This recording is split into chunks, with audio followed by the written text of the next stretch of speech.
அஸ்ஸலாமு அலைக்கும். Hi friends, welcome to Safi VlOG. இன்றைக்கி நம்மளோட சஹர் டு இஃப்தார் VlOG தான் பார்க்க போகிறோம். வாங்க வீடியோக்குள்ளே போகலாம். சஹருக்கு இப்போ என்ன செய்ய போகிறேன்னா காலா சென்னா புலாவ் எப்படி சேர்ந்து பார்க்கலாம். பச்சரிசி அரைப்படி எடுத்திருக்கேன், அதை ஒரு பாத்திரத்தில் போட்டுக்கலாம். ஃபஸ்ட்டு மசாலா ரெடி பண்ணிக்கலாம். ஒரு மிக்ஸி ஜார் எடுத்து ஒரு வெங்காயம் கட் பண்ணி வச்சுருக்கேன், 10 பூண்டு உரித்து வச்சுருக்கேன், 3 பச்சை மிளகாய் கட் பண்ணி வச்சுருக்கேன். அதை தண்ணி ஊற்றாமல் மிக்சியில் அரைச்சிக்கலாம். இந்தளவுக்கு அரைச்சிக்கணும் பாருங்கள், தண்ணி சேர்க்காமல் அரைச்சி வச்சுக்கலாம். இந்த அரைச்சி வச்ச பேஸ்ட்டை அப்படியே ஒரு பவுலில் மாற்றிக்கலாம். மாற்றிட்டு சென்னா புலாவ் செய்கிறதுக்கு ஒரு பெரிய வெங்காயம் கட் பண்ணி வச்சுருக்கேன், 2 தக்காளி கட் பண்ணி வச்சுருக்கேன், கொஞ்சம் மல்லி புதினா. அடுப்பில் ஒரு பாத்திரத்தை வச்சு அடுப்பை ஆன் பண்ணிவிட்டு நெய் 2 ஸ்பூன் சேர்த்துக்கலாம், எண்ணெய் 2 ஸ்பூன் சேர்த்துக்கலாம். சேர்த்துட்டு எண்ணெய் சூடு வந்த பிறகு பட்டை கிராம்பு ஏலக்காய் போட்டுக்கலாம். போட்டுட்டு வெங்காயத்தை கட் பண்ணி வச்சுருக்கோம்ல அதையும் போட்டுக்கலாம். போட்டு நல்லா வதக்கணும். வெங்காயம் நல்லா வதங்கின பிறகு நம்ம அரைச்சி வச்ச மசாலாவை போட்டுக்கலாம். போட்டு அதையும் நல்லா வெங்காயத்தோடு வதக்கணும். பச்சை வாசனை போகிற வரைக்கும் நல்லா வதக்கிக்கிட்டே இருக்கணும். இந்தளவுக்கு நல்லா வதக்கிட்டு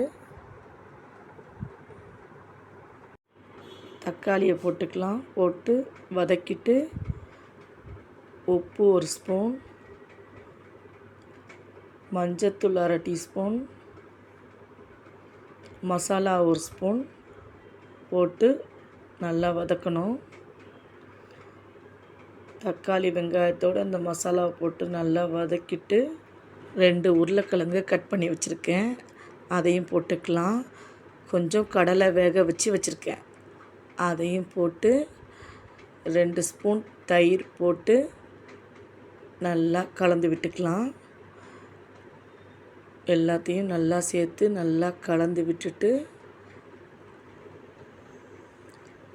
புலாவ் செய்கிறதுக்கு முன்னாடி கடலையை ஃபஸ்ட்டு வேக வச்சு எடுத்து வச்சுங்க.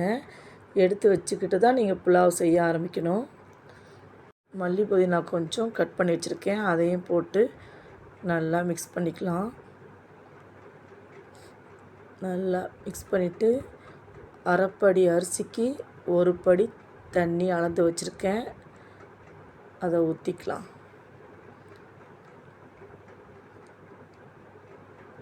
இப்போ இதில் ஊற்றிக்கலாம். ஊற்றிட்டு கொஞ்சம் உப்பு போட்டு மூடி விட்டுடலாம். ஒரு 10 நிமிஷம் இருக்கட்டும். ஒரு கொதி வந்த பிறகு ஓப்பன் பண்ணி நல்லா மிக்ஸ் பண்ணி விட்டுட்டு அரிசியை போட்டுக்கலாம். போட்டுட்டு நல்லா மிக்ஸ் பண்ணி விட்டுட்டு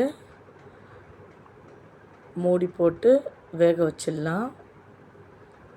ஒரு 15 நிமிஷம் இருக்கட்டும்.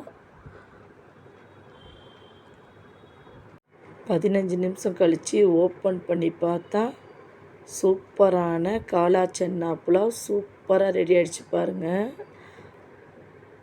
நீங்களும் ட்ரை பண்ணி பாருங்கள், வேறு லெவலில் இருக்கும். குழந்தைகளும் இன்னொரு பிளேட் கொடுங்கன்னு கேட்டு வாங்கி சாப்பிடுவாங்க. அந்தளவுக்கு சூப்பர் டேஸ்ட்டில் இருக்கும் காலா சென்னா புலாவ். இது மகாராஷ்டிரா ஸ்டைலில் செஞ்சுருக்கேன், நீங்களும் ட்ரை பண்ணி பாருங்கள்.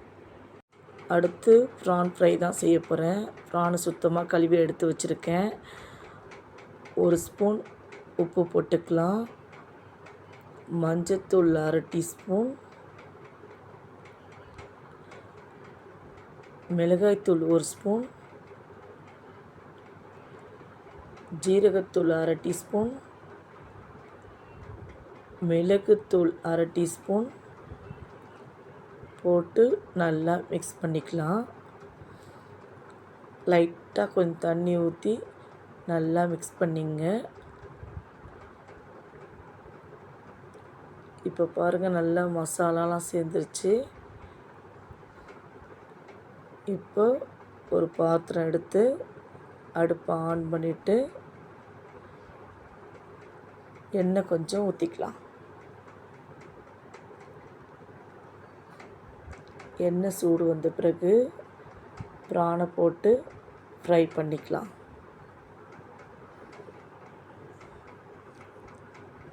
கொஞ்சம் ஃப்ரை பண்ணிவிட்டு 2 வெங்காயம் கட் பண்ணி வச்சுருக்கேன், அதை போட்டுக்கலாம். மல்லி புதினா கொஞ்சம் கட் பண்ணி வச்சுருக்கேன், அதையும் போட்டுக்கலாம். வெங்காயத்தோடு நல்லா மிக்ஸ் பண்ணி விட்டு நல்லா வதக்கிக்கிட்டே இருக்கணும். கொஞ்ச நேரத்துக்கு நல்லா வெங்காயம் வதங்குற வரைக்கும் இதே மாதிரி நல்லா வதக்கிக்கிட்டே இருங்க. இப்போ நல்லா வெங்காயம் வதங்கிடுச்சு. அவ்வளோதான், ப்ரான் ஃப்ரை சூப்பராக ரெடி ஆகிடுச்சு பாருங்கள். சஹருடைய நேரம் வந்துருச்சு. இப்போ நாங்கள் சாப்பிட உட்காந்துட்டோம். இன்றைக்கி சஹருக்கு kala chana pulao, prawn fry, prawn tikka, இதுதான் இன்றைக்கி நம்ம வீட்டு சஹர் சாப்பாடு. சாப்பிட்டு முடிச்சுட்டு டீ குடிச்சிட்டு நியத்து வச்சுட்டு ஓதிட்டு தொழுதுட்டு படுத்துட்டோம். அடுத்து இஃப்தாருக்குள்ளே வேலையை ஆரம்பிச்சிட்டேன். இஃப்தாருக்கு மசாலா தோசையும் தக்காளி சட்னியும் செய்ய போகிறேன். தக்காளி சட்னி செய்ய 3 தக்காளி கட் பண்ணி வச்சுருக்கேன், 3 வெங்காயம் கட் பண்ணி வச்சுருக்கேன், 5 காஞ்ச மிளகாய். ஒரு பாத்திரம் எடுத்து எண்ணெய் கொஞ்சம் ஊற்றி வெங்காயம், தக்காளி, மிளகாய் 3த்தையும் போட்டு நல்லா வதக்கிக்கலாம். நல்லா வதக்கிட்டு தக்காளி வெங்காயம் நல்லா வதங்குற வரைக்கும் நல்லா வதக்கிக்கிட்டே இருக்கணும். இப்போ நல்லா வதங்கிடுச்சு பாருங்கள். இப்போ அடுப்பை ஆஃப் பண்ணிவிட்டு இது கொஞ்சம் நேரம் ஆற வச்சிடலாம். மிக்ஸி ஜார் எடுத்து தக்காளி வெங்காயத்தெல்லாம் போட்டு கொஞ்சம் தண்ணி ஊற்றி மிக்சியில் அரைச்சிக்கலாம். நல்லா பேஸ்ட் மாதிரி அரைச்சிட்டு இப்போது பாருங்கள், இந்தளவுக்கு நல்லா அரைச்சிக்கணும். இப்போ ஒரு பவுலில் மாற்றிக்கலாம்.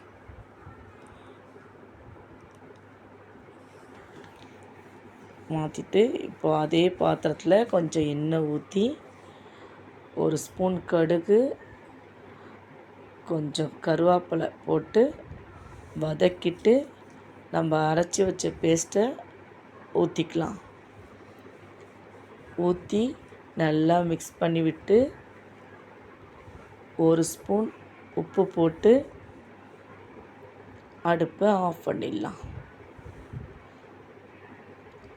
அவ்வளோதான், தக்காளி சட்னி சூப்பராக ரெடி ஆகிடுச்சு. மசாலா தோசை செய்கிறதுக்கு ஃபஸ்ட்டு ஸ்டஃப்பிங் ரெடி பண்ணிக்கலாம். உருளைக்கிழங்கு 1/2 கிலோ எடுத்து வேக வச்சு எடுத்து வச்சுருக்கேன், அதை தோல் எடுத்துக்கலாம். எல்லா உருளைக்கிழங்கையும் தோல் எடுத்து வச்சுட்டு நல்லா மேஷ் பண்ணிக்கலாம்.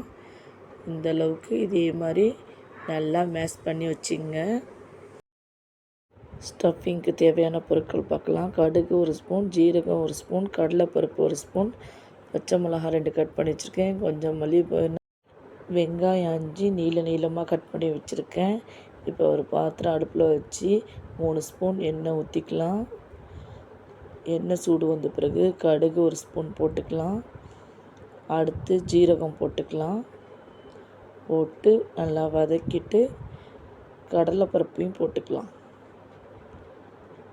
போட்டு நல்லா வதக்கணும்.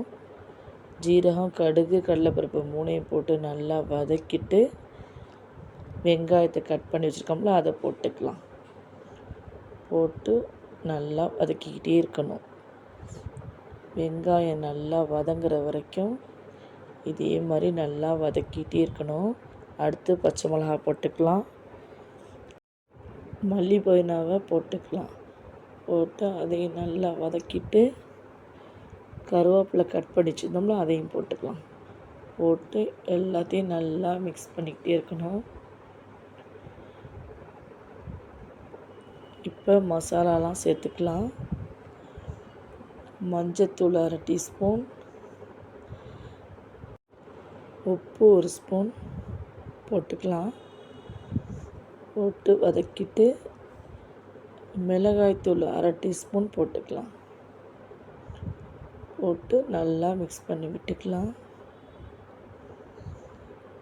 இப்போ உருளைக்கிழங்க போட்டுக்கலாம். போட்டு நல்லா மிக்ஸ் பண்ணி விட்டு மசாலா சேர்கிற வரைக்கும் நல்லா மிக்ஸ் பண்ணிக்கிட்டே இருக்கணும். உருளைக்கிழங்குல நல்லா மசாலாலாம் சேரட்டும்.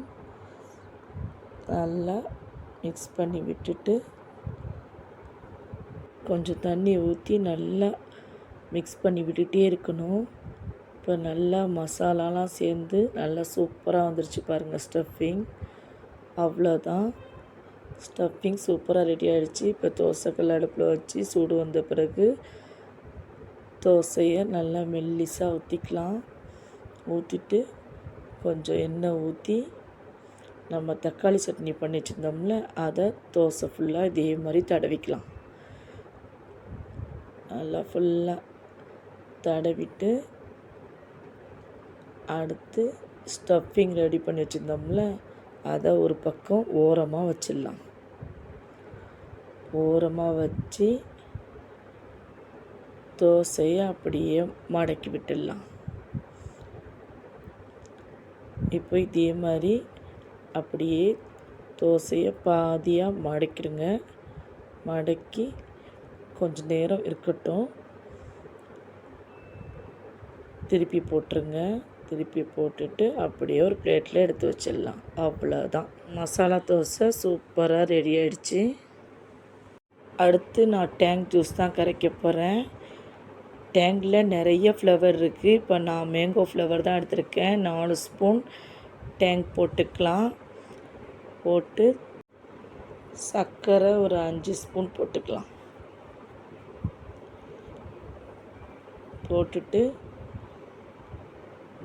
4 கிளாஸ் தண்ணி ஊற்றிக்கலாம்.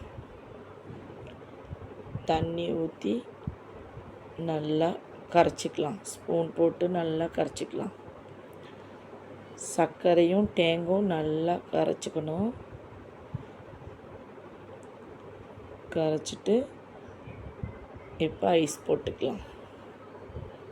அவ்வளோதான், tank juice ready.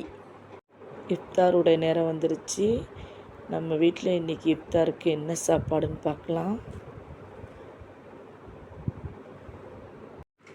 Tank juice, மசால் வடை, நோம்பு கஞ்சி, தக்காளி சட்னி, மசாலா தோசை. இதுதான் இன்றைக்கி நம்ம வீட்டு இஃப்தார் சாப்பாடு. உங்கள் வீட்டில் என்ன சாப்பாடுன்னு கமெண்ட் பண்ணுங்கள். அல்ஹம்துலில்லாஹ் நல்லபடி நோம்பு திறந்தோம். இந்த வீடியோ பிடிச்சிருந்தா VlOGக்கு லைக் பண்ணுங்கள், ஷேர் பண்ணுங்கள், சப்ஸ்கிரைப் பண்ணுங்கள். தேங்க்ஸ் ஃபார் வாட்சிங்.